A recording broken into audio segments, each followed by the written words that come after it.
Serie se le ha denominado Somos Iglesia. Amén, somos Iglesia. Estamos comprometidos nosotros con el reino de Dios, con su justicia, y nosotros le pertenecemos a Cristo Jesús. El Señor nos ha salvado con su sangre, el Señor murió por nosotros en la cruz y somos Iglesia. No se nos olvide eso, somos Iglesia. Y tenemos que avanzar como la Iglesia de Cristo, tenemos que movernos como la Iglesia del Señor. Amén. Y el día de hoy quiero que meditemos en la palabra del Señor, en un pasaje que es muy conocido por la mayoría de ustedes, si no es que por todos. Y vamos a leerlo, la misma historia, en dos pasajes diferentes. Y quiero que en el primer pasaje me acompañe a Marcos capítulo 4, versículo 35 en adelante. Marcos capítulo 4, versículo 35 en adelante. Amén. Búsquelo ahí, por favor. Marcos capítulo 4, versículo 35 en adelante. Voy a leer esta historia, está aquí en Marcos, y después la vamos a leer en Lucas también. ¿Ok? ¿Listos? Marcos capítulo 4, versículo 35 en adelante, dice: aquel día, cuando llegó la noche, les dijo: pasemos al otro lado. Y despidiendo a la multitud, le tomaron como estaba en la barca. Y había también con él otras barcas, pero se levantó una gran tempestad de viento y echaba las olas en la barca de tal manera que ya se anegaba, se hundía. Y él estaba en la popa durmiendo sobre un cabezal. Y le despertaron y le dijeron: Maestro, ¿no tienes cuidado que perecemos? Y levantándose reprendió el viento y dijo al mar: calla, enmudece. Y cesó el viento y se hizo grande bonanza. Y les dijo: ¿por qué estáis así amedrentados, asustados? ¿Cómo no tenéis fe? Entonces temieron con gran temor y se decían el uno al otro: ¿quién es este que aún el viento y el mar le obedecen? Amén. Esta misma historia está contada nuevamente por el evangelista Lucas. Y vamos ahora a Lucas, por favor. Perdón, se me olvidaba un detalle. El capítulo 5, versículo 1 de Marcos dice: vinieron al otro lado del mar, a la región de los Gadarenos. ¿Ya vio? Capítulo 5, versículo 1, ahí termina. Vamos a Lucas ahora, capítulo 8, pero vamos a leerlo desde el versículo 19. Repito, es Lucas, capítulo 8, solamente que vamos a leer desde el versículo 19.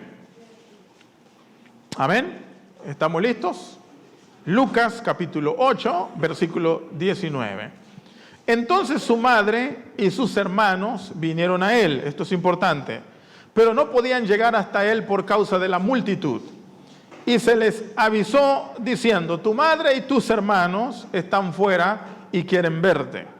Él entonces respondiendo les dijo: mi madre y mis hermanos son los que oyen la palabra de Dios y la hacen.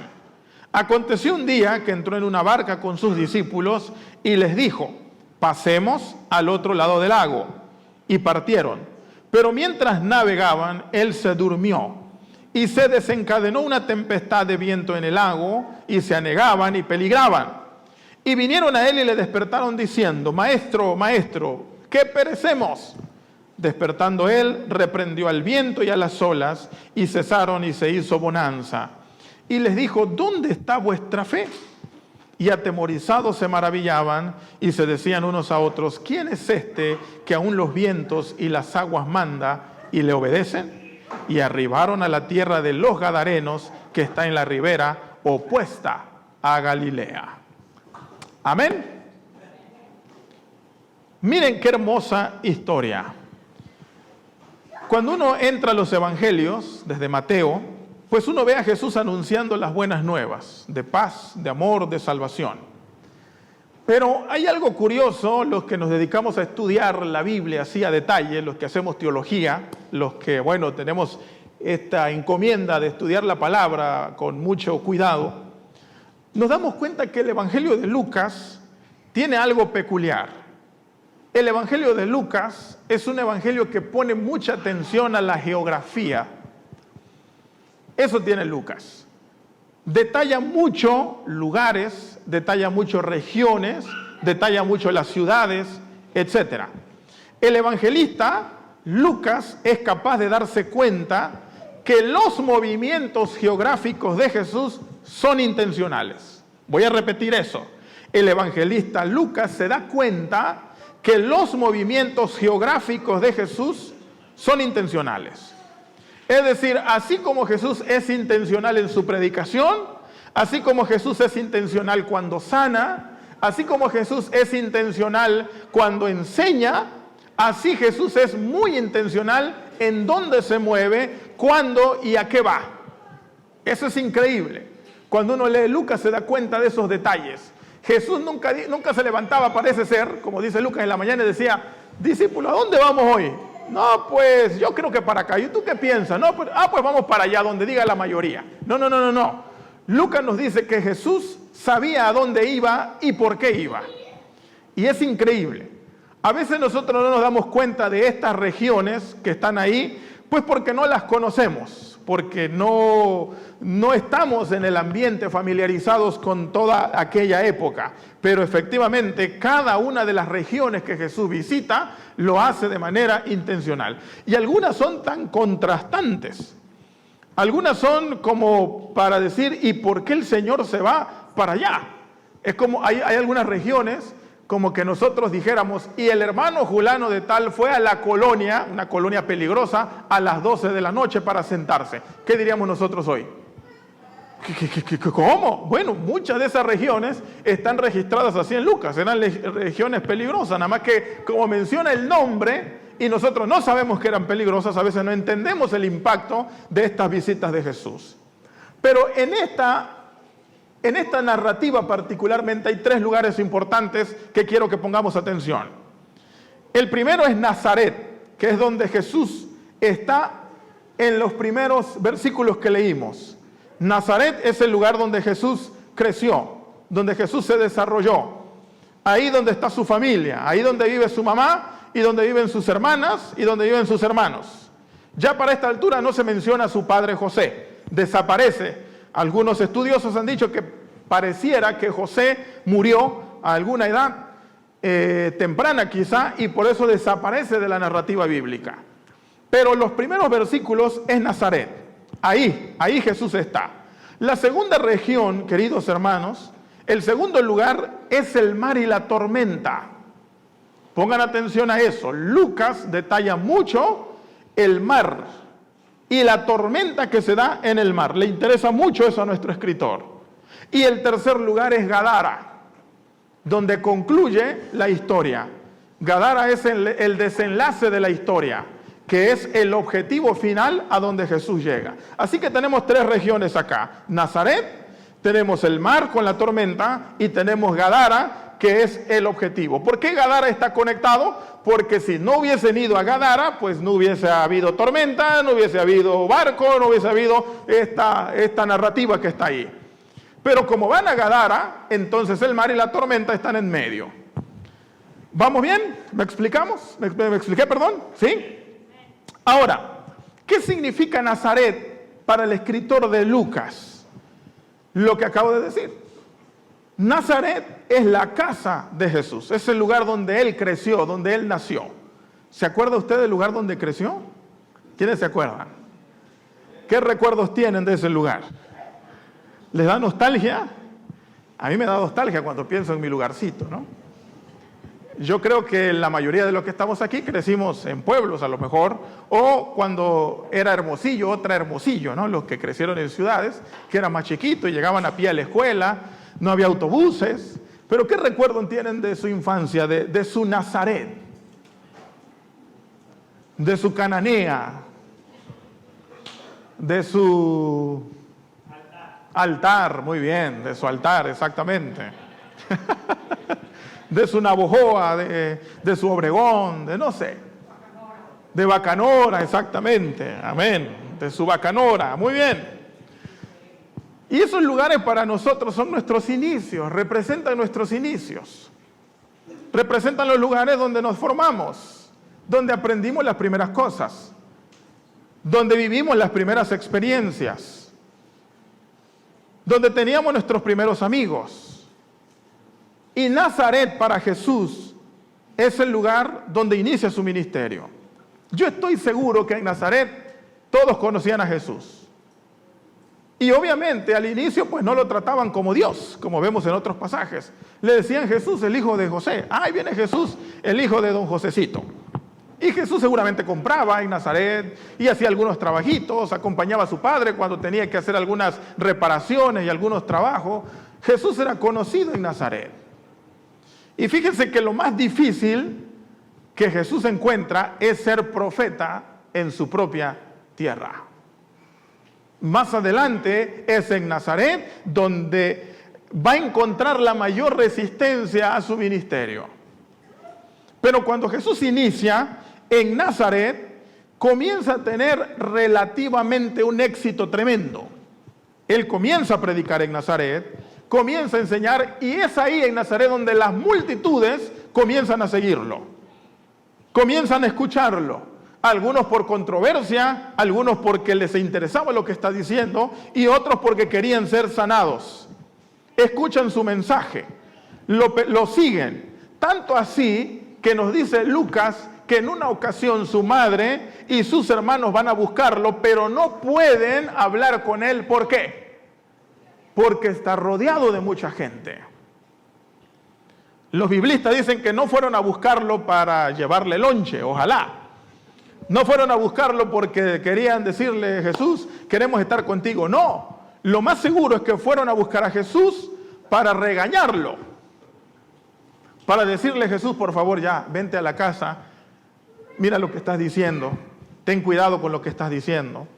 Porque su familia no creía en Jesús sino hasta después de su resurrección. Al principio no creyeron en él. Así que cuando van a buscarlo, es para decirle, ya Jesús, por favor, vámonos a la casa. Deja de estar metiéndote en problemas, te va a pasar algo, vamos para allá. Y se lo quieren llevar. Ahora, todos nosotros, queridos hermanos, también tenemos un Nazaret espiritual. Todos nosotros tenemos un inicio con el Señor. Ya pensamos en nuestro Nazaret geográfico. Ahora, ¿cuándo le salvó el Señor a usted? ¿Se acuerda? ¿Se acuerda de sus primeros años? ¿Se acuerda de sus inicios en el Evangelio? ¿Se acuerda cómo pensaba cuando inició en el camino del Señor? ¿Se acuerda de esos primeros meses? Yo sí los recuerdo. Y seguramente usted también. Cuando llegamos al Evangelio, queridos hermanos, entramos y llegamos. Y de pronto el Señor empieza a obrar en nosotros. El Señor nos transforma, el Señor nos salva, el Señor nos sana. A lo mejor hizo un milagro en usted. A lo mejor el Señor le transformó la vida, una vida de pecado. Yo no sé, pero todos tenemos un inicio.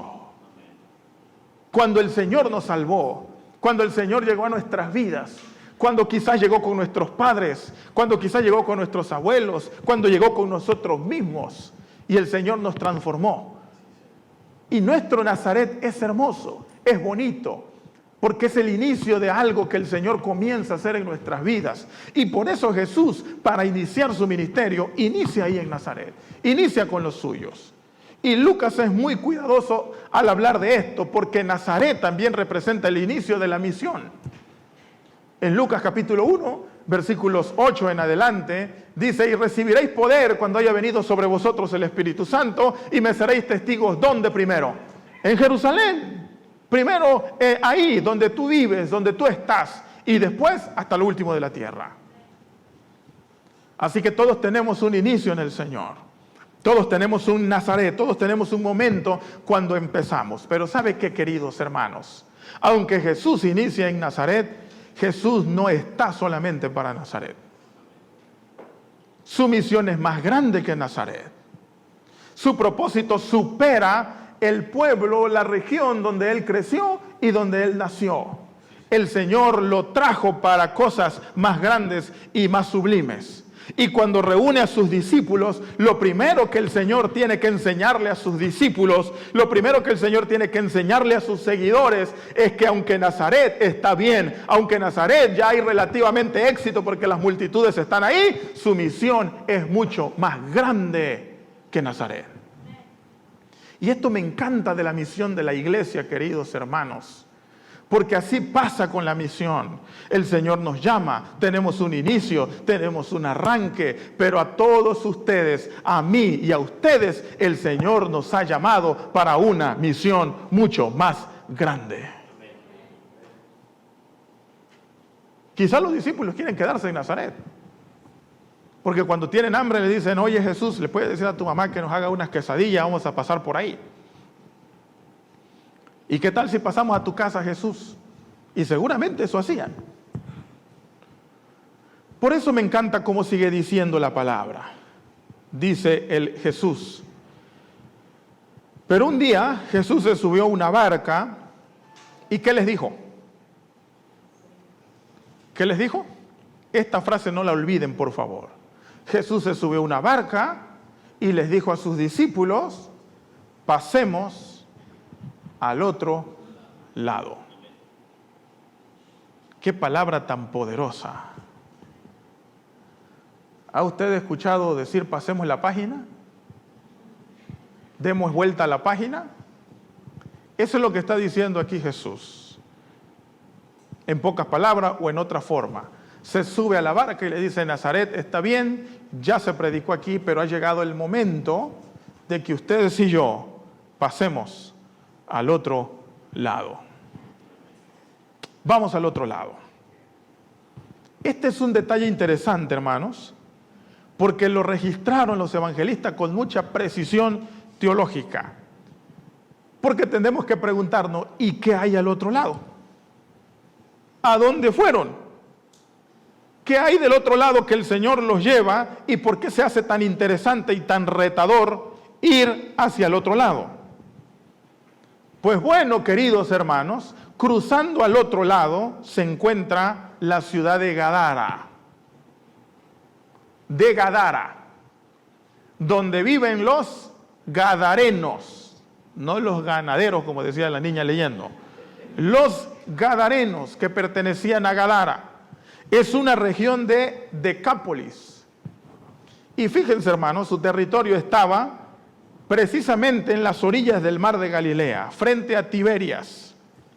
Esta ciudad estaba poblada mayormente por gentiles. Por eso los judíos tradicionales no pasaban hacia ese lado. Porque allá vivían los impuros. Porque allá vivían los pecadores. Y un judío tradicional regularmente no cruzaba hacia esa región. No iba a predicar o de vacaciones. Decía, no, a ese lado están los gadarenos y allá viven esta gente pecadoras y entonces los judíos se quedaban de este lado. Fíjense que esta ciudad era tan gentil que criaban cerdos. Como usted puede leer más abajo, cuando los demonios salen del endemoniado, se meten en un montón de cerdos que estaban ahí. Algunos han dicho, oye, pero esto no tiene sentido si los judíos no comen cerdo. Exactamente, el judío no, pero el gentil sí. Y una de las cosas a las que se dedicaban eran a la crianza de los cerdos. Tenían manadas de cerdos. Y era una ciudad helenizada, pagana, donde adoraban a otros dioses. Adoraban no a Jehová, sino a otras divinidades. Seguramente ahí vivían también algunos judíos, pero judíos helenizados de habla griega. Ya no hablaban el arameo, que era el idioma que hablaban los judíos en esa época. Así que cuando Jesús le está diciendo, pasemos al otro lado, queridos hermanos, Jesús los está llevando a un nuevo desafío de la misión. En Nazaret han visto la gloria de Dios, pero ahora ha llegado el tiempo de cruzar e irse a donde están los gadarenos, donde están los perdidos, donde está la gente que no conoce nada del Señor. Lo que me gusta de esta expresión es que Jesús no le dice, pasen ustedes al otro lado. Jesús no les dice, ¿saben qué? Agarren un barco y váyanse al otro lado. Jesús le dice, pasemos al otro lado. A mí me hubiese gustado que los evangelistas registraran si hubo alguna discusión. Yo casi creo que sí, que algunos cuestionaron a Jesús. Pero imagínense que hubieran registrado todos los detalles, la Biblia que trajéramos a la iglesia, ¿no? Así que nada más se quedan en las cuestiones más esenciales. Pero yo creo que sí, Señor, pero allá están los gadarenos. Esa gente gentil. Nosotros somos judíos. No nos juntamos con los gentiles. Eso nos contamina a nosotros. Debemos de mantener la distancia. Pero Jesús le dice, pasemos al otro lado. Yo voy a ir con ustedes. Yo voy a ir allá. Yo voy a estar caminando con ustedes. ¿Sabe qué, queridos hermanos? Cuando el Señor dice, vamos al otro lado, representan los desafíos a los que Dios nos está llamando. La vida cristiana, amados hermanos, siempre tiene nuevos desafíos para todos nosotros. El Señor siempre nos está colocando frente a nuevos desafíos. La vida cristiana consiste en eso, en que el Señor dice, llega aquí, y llegamos, y el Señor dice, ahora te queda por allá, y ahora por allá, y llegamos allá, y el Señor te dice, ahora vas a ir acá, y llegamos allá, y el Señor te va a decir, ahora vas a ir para allá. Uno de mis textos favoritos es Jeremías capítulo 12, versículo 5. Me encanta ese pasaje de la palabra del Señor, Jeremías 12, 5. Cuando el Señor llama a Jeremías ve la gloria de Dios y de pronto se atora y siente que ya no puede y siente que todo el mundo se le derrumba. Y entonces cuando Jeremías está en crisis, el Señor le dice, si corriste con los de a pie y te cansaron, ¿cómo le vas a hacer cuando te toque correr contra los caballos?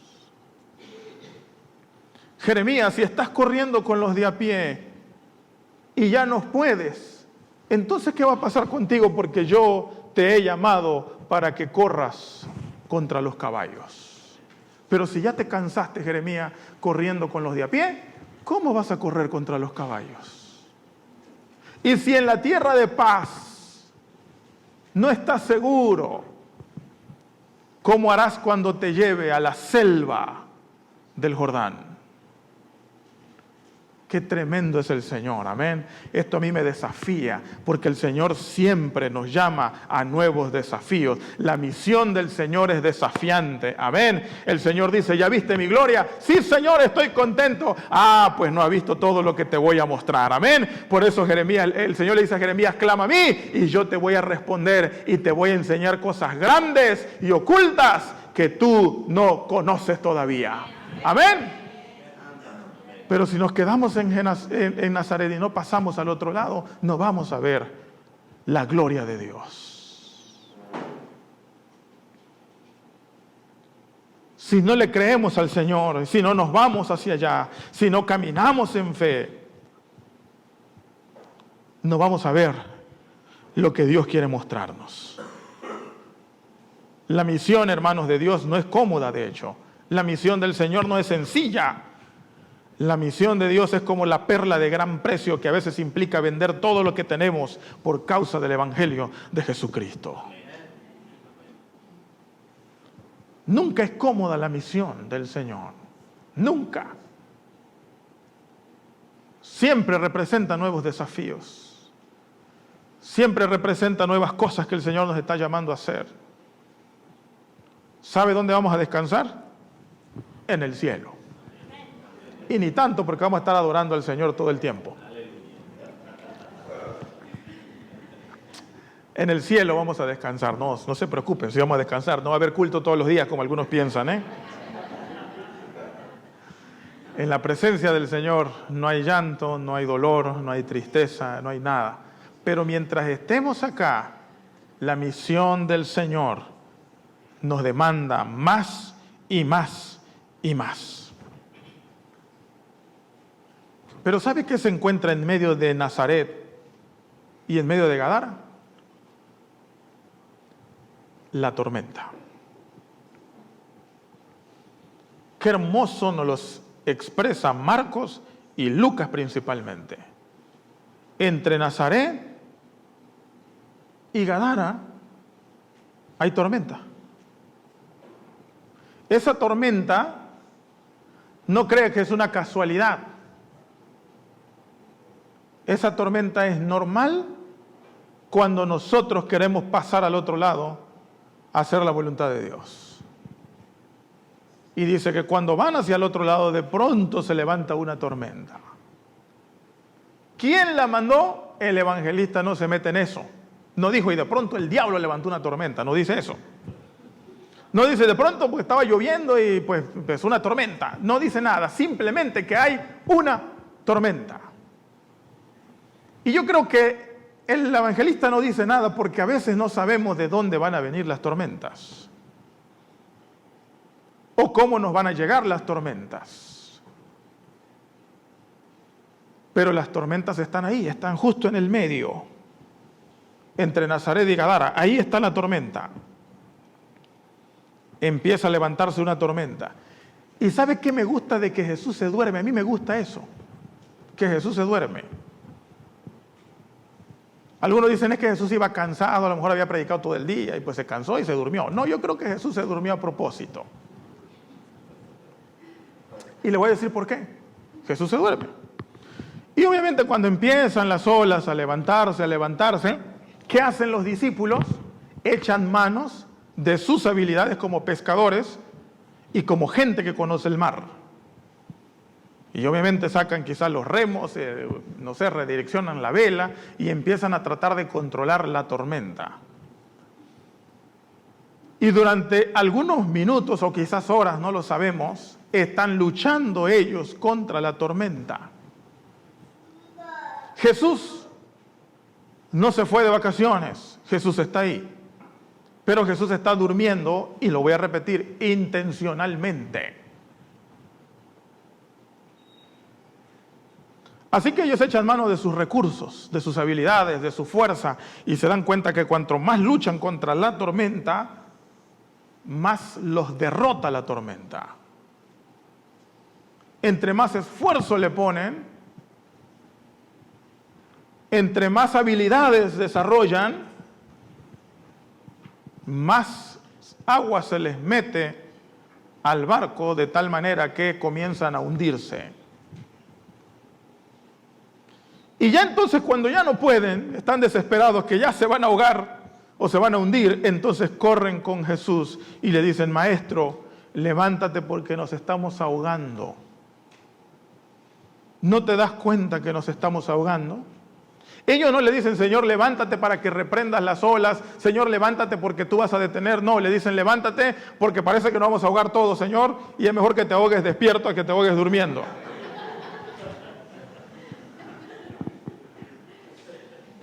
Entonces Jesús se levanta, ve la situación y dice que reprende los vientos, reprende la tempestad y se hace una gran bonanza. Pero saben, aquí es donde digo que Jesús conscientemente se había dormido, porque no dijeron los discípulos, Jesús dijo, ya vieron, ¿por qué no me levantaron desde el inicio? ¿Eso dijo Jesús? ¿Por qué no me levantaron cuando empezaron las primeras olitas? ¿Por qué no me despertaron para que yo les echara la mano? ¿Saben qué les dijo Jesús?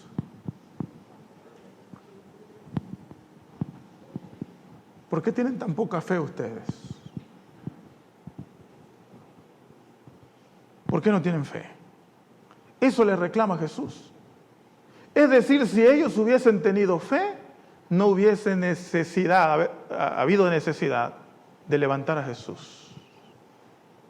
Jesús se hace el dormido para ver si sus discípulos tienen fe.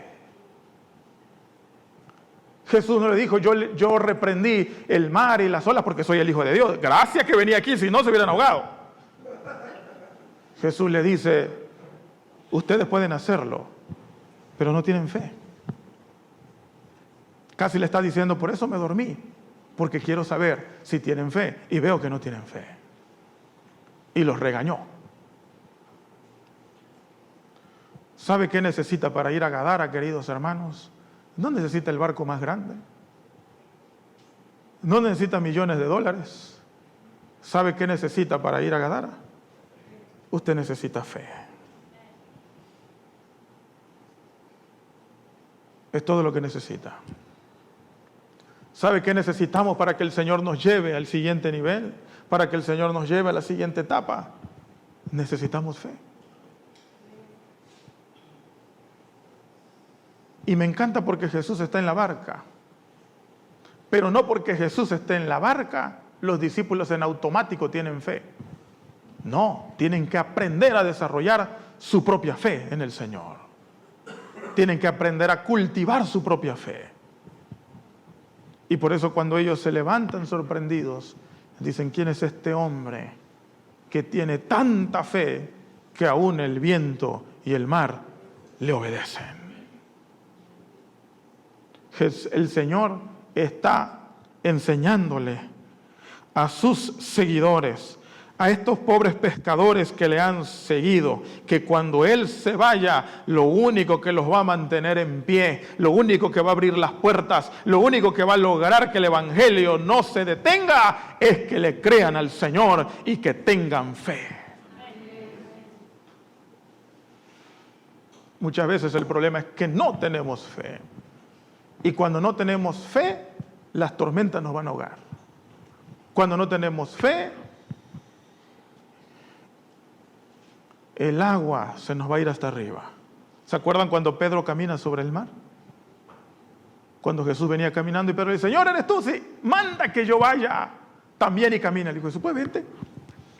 Y se bajó y empezó a caminar.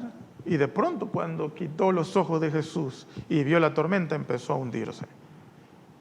Y cuando Jesús lo saca de ahí, le dice, ay Pedro, ¿por qué perdiste la fe? Amén. ¿Por qué dudaste? Yo quiero caminar sobre las aguas de esta vida. ¿Usted también? Yo quiero caminar sobre la tempestad. Yo quiero que la tempestad no me ahogue. Yo quiero que la tempestad no me destruya.